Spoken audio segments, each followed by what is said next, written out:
કોઈ ખેડૂત બચવાનો નથી આમાંથી. 1 લાખનું ઉત્પાદન આવવું જોઈએ. 1 લાખનું ઉત્પાદન કેમ આવે? વણ વાવો તો ન આવે, મગફળી નકરી વાવો તો ન આવે, ઘઉં વાવો તો ન આવે. એની મિશ્ર પદ્ધતિ છે અને એ પંચસ્તરીય બાગવાની પદ્ધતિ છે. આપણી જમીનમાં પંચસ્તરીય બાગવાની એટલે અકલ્પનીય થાય, કલ્પના ન કરી શકો એવી થાય. તો એવું એક ફાર્મ તૈયાર કર્યું. એવા તો ઘણા ફાર્મ આપણા અમરેલીમાં પણ છે, પણ આખી ટોપ લેવલનું ફાર્મ છે એ ભચાઉમાં છે. અને ભચાઉનું રતિલાનું જે ફાર્મ છે એ અત્યારે એને 5-15 જાતના તો ફ્રૂટ છે અંદર, 15 જાતના શાકભાજી અંદર છે, મિશ્રણ છે બધું મિશ્રણ. તમે જોવો તો કાંડા થઈ જાવ. પણ એક પાક આવી જાય તો બીજો આવી જાય છે, બીજો આવી જાય તો ત્રીજો આવી જાય છે. એ અત્યારે 12 લાખ રૂપિયા એકરે કમાય છે, 12 લાખ રૂપિયા પર એકરે કમાય છે. એમાં હાથી નથી આપવું પડતું, એમાં નીંદવું નથી પડતું. સમજી લેજો બરાબર. અત્યારે જે કલ્પના છે આ છે નીંદવાની ને હાથીની, એમાં હાથી નથી આપવું પડતું, નીંદવું નથી પડતું અને 12 લાખ કમાય છે. તો આપણે તો હવામાં ગોળીબાર થાય એ જોહતી સમજાય, તમને સમજાવી દે પોતાનો ભાઈ આ ફાલ અને કેટલો વજન થાય છે એનો ભાવ કાઢો તો તમને સમજાય તો 12 લાખ થાય છે. તો એવી રીતે ઝાડ આખા વાવેલા છે કે જેને 100% પ્રકાશ જોઈએ, અમુકને 80% જોઈએ, અમુકને 60% જોઈએ, અમુકને 40% જોઈએ. એ રીતના ઝાડ છે કુદરતે નક્કી કરેલા. આપણે તો આગોતર વાવીએ છીએ, પણ આ આગોતરમાં વાવેતરની પદ્ધતિ જોઈ જાય કે આના કેને કેટલો પ્રકાશ જોઈએ છે, કેની હારે કેવું ઝાડ થાય. ગમે તેમ ઝાડ વાવી દો તો નહીં થાય. તમે આંબાની હારે જામફળી વાવી દો પડખે તો નહીં થાય, કુકરવા નહીં થાય. જામફળીને પાણી જોઈએ, આંબાને પાણી ન જોઈએ. જામફળીને પાણી પણ આંબાને વધારે પાણી થઈ જાય તો પછી ફાલ ન આવે.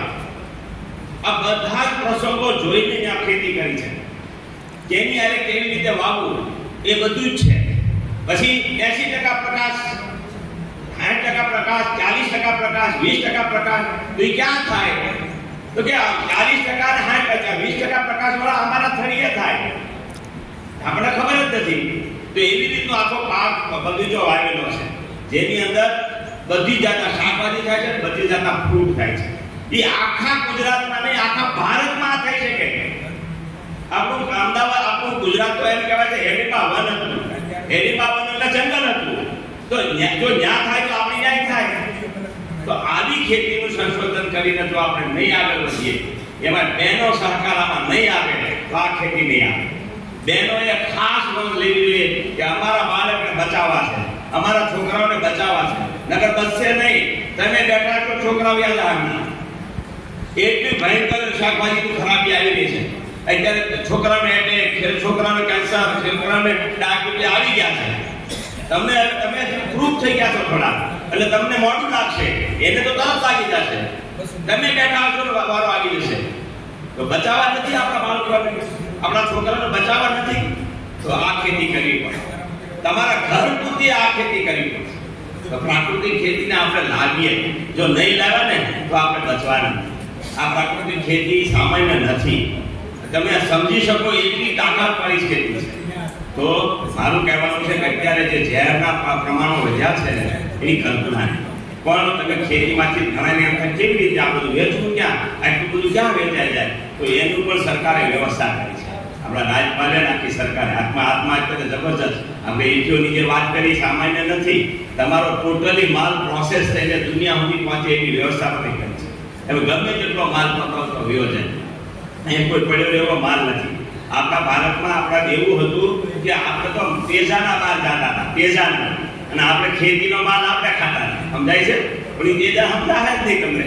આંબાના થળીએ મરી થાય, આંબાના થળીએ મરી થાય. મરી એટલે તીખા, અને આંબાના થળીએ થાય. અને એ મરી ચડી જાય તો વેલો તો આંબાની કેરી જે થાય એના કરતા 3 ગણી મરી થાય.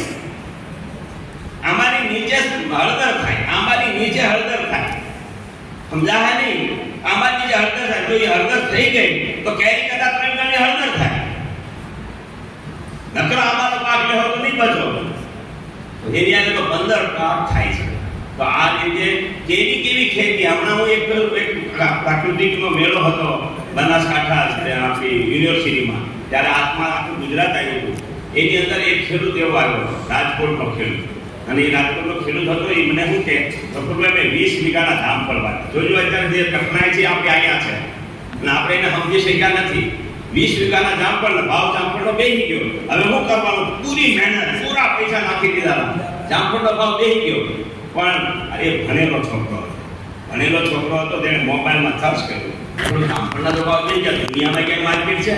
તો માર્કેટ ગોતતા એને ખબર પડી કે જામફળના પાનની પાવડરની માર્કેટ છે.